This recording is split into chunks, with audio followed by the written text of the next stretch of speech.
Graça e paz. Deus vos abençoe. Vamos para mais um estudo. Como é que tá os estudos aí? Vamos lá comentar, pessoal. Vamos lá para mim poder saber se vocês estão entendendo ou não. Amém? Deus abençoe. Então pega a tua Bíblia comigo, olha aí na tela. Como eu disse, é teu celular, teu note, teu computador, sei lá. E vamos ler 1 Pedro, capítulo 3. Primeira epístola do apóstolo Pedro. Primeira carta do apóstolo Pedro, capítulo 3, onde ele vai nos advertir como deve viver a família cristã. Quando Pedro resolve escrever essa carta, sua intenção era fortalecer os cristãos, em meio ao sofrimento que eles enfrentavam naquela época. Tanto a epístola de Tiago quanto a epístola de Pedro enfatiza que o sofrimento é normal para o cristão, pois somos estrangeiros neste mundo. O que eu quero te dizer é que a gente não tem que viver 24 horas por dia sofrendo, mas que as lutas e as adversidades virem nos atacar, é normal. É normal do cristão passar por isso. Entende? Assim como é normal para o médico ter que tratar uma doença todo dia. Assim como é normal para o mecânico ter que arrumar o carro todo dia. É a vida deles. Então a nossa vida é baseada nisso. É luta contra as potestades do mal, contra Satanás e contra as tentações da carne e do pecado. Você entende isso? Então é normal para nós porque nós não somos deste mundo. Neste capítulo, no capítulo 3, Pedro quer instruir como deve ser a família cristã. O estilo de vida cristã a qual nós, ao vermos o pecador fazendo tudo errado e se dando bem, achamos que não tem problema nós fazermos também. Mas a justiça de Deus, uma hora vem. É nisso que a gente tem que se ligar, a gente tem que ficar atento nisso. Não esquecer que Deus está do nosso lado quando a gente vai cometer um pecado ou alguma coisa assim, sabe? E quando a gente começa a ver o justo, o ímpio, crescendo na vida, principalmente tendo carrão, casas, a gente começa a olhar e começa a duvidar, começa a questionar mesmo. Isso é normal. Só que a gente não pode deixar ser levado por isso, a gente não pode deixar isso tomar conta assim da nossa vida, sabe? E esse estudo aqui agora, ele vai querer enfatizar muito nisso, ele vai querer falar muito sobre isso, sabe? Ó, olha o que diz o versículo 1 do capítulo 3. Ele vai dizer assim, ó: da mesma maneira, esposas, cada um de vós seja submisso ao vosso próprio marido, com o propósito de que se algum deles ainda são contra a palavra, ou seja, não são evangélicos, não aceitaram Jesus ainda, sejam convertidos sem admoestação, mas pelo procedimento de sua esposa. As mulheres piram quando fala submissão, né? Fala a verdade. Naquela época, a, as mulheres se convertiam fácil ao cristianismo. Agora os homens não, os homens já eram mais tarrudão, mais, sabe, fechado. Por quê? Porque o cristianismo começou a colocar igualdade. Olha, a mulher não é para ser pisada, não é para ser humilhada, a mulher não é isso, a mulher não é aquilo. A mulher é para andar com Deus, é para andar com o esposo, com o seu marido. Só que, veja bem aqui, ó, presta atenção no que eu vou te falar. Pedro instrui as mulheres a se sujeitarem, cada uma ao seu marido. Porque com a sua maneira diferente de viver, ou seja, da tua maneira de se comportar, elas não apenas honravam a Deus, mas também davam testemunho aos esposos, aos maridos. E entendeu? A postura que a mulher tomava fazia o marido. Mas peraí, minha mulher tá diferente. Se ela tá diferente, o que tá acontecendo? E alguns maridos iam lá e perguntavam: o que tá acontecendo? Você consegue entender isso? Que Pedro está dizendo assim, ó: a melhor maneira que você ganha o seu marido é nas ações e atitudes. Só que deixa eu te deixar uma coisa clara antes que você fique bravo com esse negócio de submissão. A etimologia da palavra submissão, a geração da palavra submissão, é abaixar o tom de voz no latim, tá? Se nós pegarmos em Gênesis 2,18, farei uma ajudadora idônea em algumas traduções. Aí, ajudadora é a mesma coisa que auxiliadora no hebraico. Tem uma palavra escrita em hebraico, mas eu não vou tentar falar porque eu não sei falar em hebraico. No hebraico significa rodear, proteger, socorrer, auxílio. E a palavra idônea no hebraico, que eu também não sei como é que se fala, é neged, alguma coisa assim, ela não é uma palavra fácil de se traduzir, é uma palavra de difícil tradução, até porque a palavra hebraica geralmente muda uma letra e muda totalmente o seu sentido. Então fica essa parte difícil. Só que essa palavra, ela aponta para um sentido de corresponder, apropriar para, entende? Nesse sentido assim. Aí se nós juntarmos as duas palavras de um jeito mais claro, ela vai falar uma mulher apropriada para ajudá-lo. Você entendeu a diferença? Isso aqui é uma coisa que eu poderia, meu Deus, sabe, ir a fundo assim, ó. Eu não quero muito a fundo. É só para que você entenda o que ele está querendo dizer com submissão, tá bom? Para você não falar que a Bíblia é machista ou que eu estou sendo machista. É só para você analisar melhor. No versículo 2, ele vai dizer assim, ó, testemunhando a vossa maneira de ser honesta e respeitosa. Olha ali, testemunho é o que você demonstra e não o que você fala. E o seu testemunho, a maneira que você age dentro da tua casa, com o teu marido, com a tua esposa, é o que mais declara se Deus está na tua vida ou não. No versículo 3, portanto, o que vos tornar belas e admirável não deve ser os enfeites exteriores, joias, pratas. E daí ele escreve ali, ó, como as tranças do cabelo, as finas joias de ouro ou o luxo dos vestidos. Versículo 4. Pelo contrário, seja em vosso ser interior, que não se desvanece, toda a beleza que se revela mediante um espírito amável e cordato, o que é de grande valor na presença de Deus. Ó, o espírito amável, aqui é só para as mulheres que ele está falando.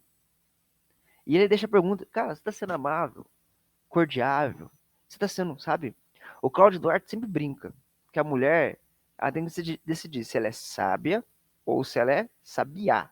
Se ela é inteligente, usa essa capacidade, ou se só fica falando que não deve. Você entende?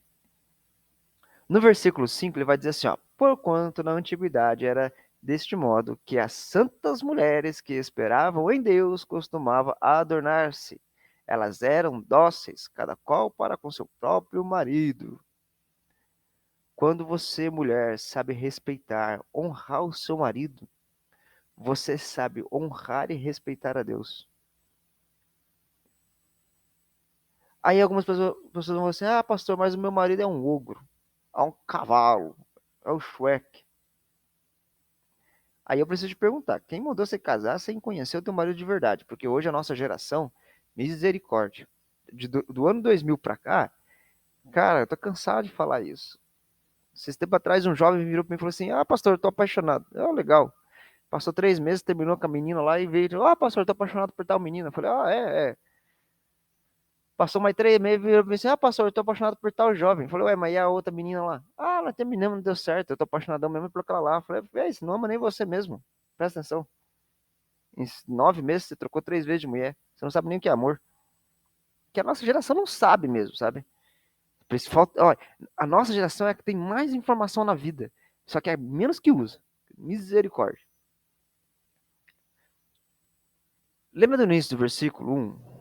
Você ganha seu marido nas ações, nas atitudes. Não só na forma de falar. Ah, meu marido é Shrek. Veja se você não tá sendo a Fiona também. Porque uma coisa resplandece a outra. Tá bom? Versículo 6. Como Sara, que obedecia a Abraão e o chamava Senhor, dela sois filhas. Se praticardes o bem sem qualquer espécie de receio. Aqui ele está dizendo que como Sara honrou o seu marido e confiou em Abraão, você deve honrar e confiar no seu marido. Mano, por que Sara foi considerada a mãe da fé? Ah, porque era casado com o pai da fé. Não, isso não quer dizer nada. Mas pare e pensa comigo. Uma mulher que vê o seu marido chegar e falar assim, Deus falou comigo. Deus? Quem é Deus? Deus falou comigo. Oh, legal, Deus falou com você? E o que ele falou? Pega tuas coisas e sai de casa. Vamos para onde? Não sei, ele só falou pra gente sair. A mulher escutar um negócio parecido com isso, porque a Bíblia não diz exatamente que, né, tanto conversaram. Mas, e ela pegar e sair confiando no marido, honrando o marido? Minha irmã, isso aí é só pra quem tem fé. Não é pra qualquer um, não. Presta atenção, por favor. Ó, escuta. Quando ele diz assim, ó, quando ele declara assim, ó, da qual vós sois filhas, lembra ali do versículo ali? Sara é a mãe de vocês, dela sois filhas. Se praticar o que ela praticou, né? Significa que, em sua essência, as esposas cristãs se mostram filhas espirituais de Sara e que façam o bem e não tenham medo de fazer o bem. Porque a palavra deixa claro que Sara era uma pessoa amorosa, carinhosa, atenciosa, meio burrinha às vezes, que entregou o marido para outra, mas, né? A gente vê as burradas que ela faz e não pega para nós. Esse negócio de lado. Versículo 7. Exatamente, da mesma maneira, vós maridos, agora é com os homens. Acharam que ia bater só nas mulheres, né? Pode parar de comemorar aí. Agora vocês que vão apanhar comigo. Vamos nessa. Exatamente da mesma maneira, vós maridos viveis com as vossas esposas a vida cotidiana do lar, com sabedoria, proporcionando honra à mulher como parte mais frágil e cordeira do dom da graça da vida, de forma que não sejam interrompidas vossas orações. É vida cotidiana do lar. Ajudar a esposa, honrar a sua esposa. Pedro ordenou que os maridos vivessem em harmonia com suas mulheres e as tratassem com honra, como cordeiras da graça da vida, isto é, como herdeiras com eles da mesma salvação de seus privilégios. Vaso mais frágil denota fraqueza física e não deve ser entendida como se as mulheres fossem moral ou intelectual inferiores a seus maridos. Em geral, os maridos são fisicamente mais fortes. E é só aí que ele está querendo dizer. Só que chama a atenção assim, ó, de que não sejam interrompidas as vossas orações. Maluco, se tu falar assim, Deus não está me escutando, vai ver, você está deixando de honrar tua mulher? Pss, não fui eu que falei, não adianta reinar, é a Bíblia que está falando, ó. Lê lá de novo o versículo 7. Do versículo 8 ao 12, do versículo 8 ao 12, Pedro, em um clímax, ordenou que os cristãos não retribuam mal por mal. Lembra do estudo de Tiago? Olha aí, ó. Por isso algumas pessoas dizem, não, no estudo de Tiago, era Tiago que andava com Jesus, irmão de João, filho de Zebedeu. Porque, cara, é muito parecidas as pregações. A fim de que recebam a bênção de Deus. Esta instrução do apóstolo é reflexo do ensinamento de Cristo nos evangelhos de Mateus e Lucas. Lê lá Mateus 5 e Lucas 6. Você vai ver. Entende? No versículo 8, ele fala, concluindo, tende todos vós o mesmo modo de pensar, demonstrai compaixão e amor fraternal, sede misericordiosos e humildes. Tenham o mesmo modo de pensar. Quando nós todos temos o mesmo modo de pensar, que a gente está seguindo a Bíblia, seguindo a palavra do Senhor, estamos tendo a visão de Jesus Cristo. Olha, ele enfatiza humilde, misericordiosos, amor fraternal, compaixão. Amor fraternal é amor entre irmãos. Humildade, compaixão, quem é que teve humildade e compaixão por nós, misericordioso, que saiu do seu trono e se colocou como homem, morreu por nós e ressuscitou por nós, restaurando sua glória? Quem que foi? Quem foi que nos chamou de irmão? Quem foi que nos chamou de filhos? Não foi Deus? Pois é, mas a palavra fala, João 3,16, porque Deus amou o mundo de tal maneira que deu seu filho, seu único filho, para que todo que nele crê não pereça, mas tenha vida eterna. Aí nós nos tornamos filho, ou seja, Jesus é o nosso irmão fraternal. E quando uma nova pessoa, quando você ganha alguém para Jesus, fora você se tornar pai espiritual dessa pessoa, você também se torna irmão fraternal. Você se torna algo importante para eles. Só que cadê a humildade, misericórdia, compaixão? Cara, essa parte pro cristão é uma parte desafiadora, é uma parte, sabe, que não é de qualquer maneira, não é fácil, cara, a gente viver isso aí. Por isso que eu falei, é guerra, cara, é luta. E dá vontade. Alguém fala com você, você também quer fazer para ver quem grita mais. Por isso que ele está falando, é guerra espiritual. É difícil para o cristão viver essa luta aí, mas tem que viver. Você consegue compreender isso aí? Você consegue entender isso daí?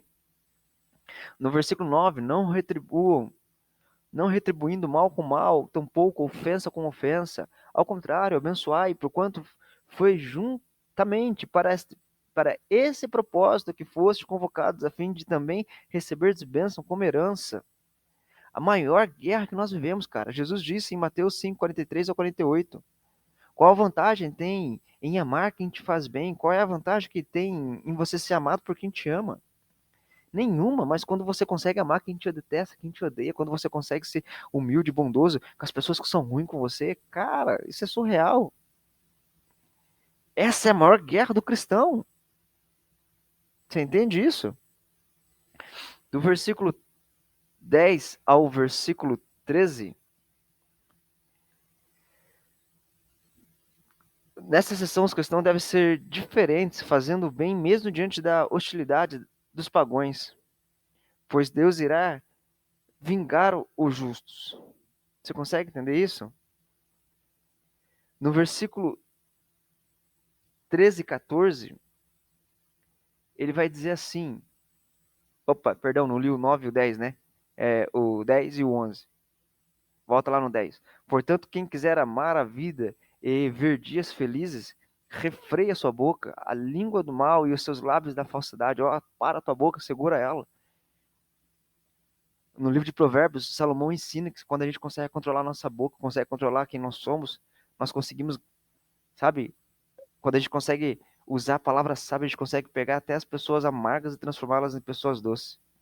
Pegar os nossos inimigos e tornar eles em amigos. Versículo 11: afaste-se do mal e pratique o bem. Busque a paz e nela persevere. Olha, busque a paz e nela persevere. Olha isso. Porque os olhos do Senhor estão sobre o justo, no versículo 12. E seus ouvidos estão atentos às suas orações. Entretanto, a face do Senhor volta-se contra os que praticam o mal. Está praticando o mal? Está falando mal do teu irmão? Está inventando mentira, história, essas coisas assim? Está resolvendo uma briguinha? Tá aí, ó. O Senhor não vai olhar para você, não. Não é eu que estou falando, é a Bíblia. Ai, daí Deus me abençoou. Cuida que é o Satanás. Chifrudo. Você liga. Versículo 13 e o 14, eu vou ler os dois de uma vez só. Ora, quem vos fará mal se sois zelosos do bem? Todavia, ainda que venhais a sofrer porque viveis injustiça, sereis felizes. Olha, ainda que vocês sofram por fazer a justiça, por viver em injustiça, ainda assim serão felizes. Não vos atemorizem, portanto, por causa de ameaças, nem mesmo vos alarmeis. Olha isso. Fazer o bem, não prejudicar ninguém, mas é possível que os cristãos sofram por causa disso. Neste caso, deve considerar um privilégio ter sofrido por viver uma vida que agrada a Deus e desagrada ao mundo. Nós falamos isso no versículo anterior, no capítulo, no estudo anterior. Muitas das vezes agradar a Deus é desagradar o mundo, é ir contra a vontade do mundo mesmo. E ele está dizendo: não tenha medo, não se apavore, não tenha pavor, mantenha-se firme. Deus é justo, misericordioso, ele vai trazer a justiça. Versículo 15: antes reverenciai a Cristo como Senhor em vosso coração, estando sempre preparados para responder a qualquer pessoa que vos questionar quanto à esperança que há em vós. Santificai ao Senhor. Em algumas traduções, reverenciar ao Senhor. Você consegue entender isso? Santificar ao Senhor Deus em vossos corações significa reconhecer como santo, do fundo do coração. Esta reverência íntima com Cristo faz com que os cristãos estejam sempre preparados, principalmente em meio à perseguição e sofrimento, para defender com sinceridade. Quando ele diz a esperança que tem dentro de si, sobre esperança, nós vamos falar no capítulo 5, tá? Aguenta aí. Vamos chegar lá. Ó, o versículo 16. Contudo, fazer isto com humildade e respeito, conservando boa consciência, de tal maneira que os que falam com malignidade contra o vosso bom comportamento, pelo fato de viverdes em Cristo, fiquem envergonhados da sua própria calúnia. Você acha que aonde você estiver, se você honrar a Deus, Satanás não vai mesmo agir contra a tua vida? Mas sua bondade vai constranger as pessoas, seu amor vai constranger, vai ganhar almas para Jesus. É fácil? É lógico que não, mas sejam imitadores de Cristo. Fazei o que Cristo fez. Esta é a maior lição que fica para nós. Versículo 17, porque é melhor sofrer por praticar o bem, se for a vontade de Deus, do que fazer o mal. Analisa a tua vida, você está fazendo a vontade de Deus como tem que ser feito? Ó, do versículo 18 ao versículo 22, Pedro apontou para os exemplos de Cristo que, sendo inocente, sofreu nas mãos dos cidadãos deste mundo. Seu sofrimento inocente, morte, ressurreição e exaltação são a base da salvação e justificação dos cristãos. Daí ele vai dizer assim, ó, versículo 18, pois Cristo também foi sacrificado uma única vez por nossos pecados, o justo pelo injusto, com o propósito de conduzir-nos a Deus, morto de fato na carne, mas vivificado no espírito. Viu? Ele está pregando mais de uma vez sobre Jesus. Ele está falando da morte e ressurreição de Cristo por mim e por você. Versículo 19, no qual igualmente foi e proclamou aos espíritos em prisão. Aqui eu deixo uma curiosidade bíblica para você, que se você pegar 1 Pedro capítulo 4, versículo 6, e esse daqui, alguns teólogos falam que Jesus, quando estava morto, 3 dias lá no sepulcro, dentro do caixão, lembra? O que ele fez? De acordo com esses versículos, ele foi pregar para os mortos. Posso te dar um respaldo bíblico melhor? Não posso, mas é o que dá a entender aqui, entende? Versículo 20, os quais, na antiguidade, foram rebeldes durante o tempo em que Deus pacientemente aguardava a construção da arca nos dias de Noé. Cara, olha só, Deus foi paciente esperar Noé construir a arca. Deus podia ter construído, mas ele foi paciente, esperou o homem construir. Apenas algumas pessoas se salvaram na arca. 8 foram salvas por meio delas. 8 pessoas. Entendeu? Do versículo 21 ao 22 vai dizer assim, ó, que prefigurando o batismo agora também vos salva, o qual não é a remoção da impureza do corpo humano, mas sim o resultado de uma boa consciência para com Deus por intermédio da ressurreição de Cristo, o qual, vendo subido ao céu, reina à direita de Deus, e a ele estão sujeitos todos os anjos, autoridade e poder. Olha o que ele está dizendo no versículo 21 e 22. O batismo é importante. O batismo é só um ato simbólico da nossa nova vida com Cristo. É para nós dizermos que nós abandonamos o mundo e nascemos para Cristo. E no 21, no 22, Pedro declara o poder de Jesus, que até os anjos estão loucos para conhecer o Evangelho, os anjos estão submissos a Jesus. Você entende isso? Eu vou fazer um estudo específico sobre o batismo nas águas, porque hoje rola muita discussão se é em nome do Pai, do Filho e do Espírito Santo ou se é em nome de Jesus. E eu vou te explicar melhor o porquê disso. Tá? Mas aqui encerramos nosso estudo então, que Deus te abençoe. Se ficou alguma dúvida, me procura, pergunta, eu respondo. Fica à vontade, que Deus abençoe poderosamente a tua vida no dia de hoje. Deus te abençoe.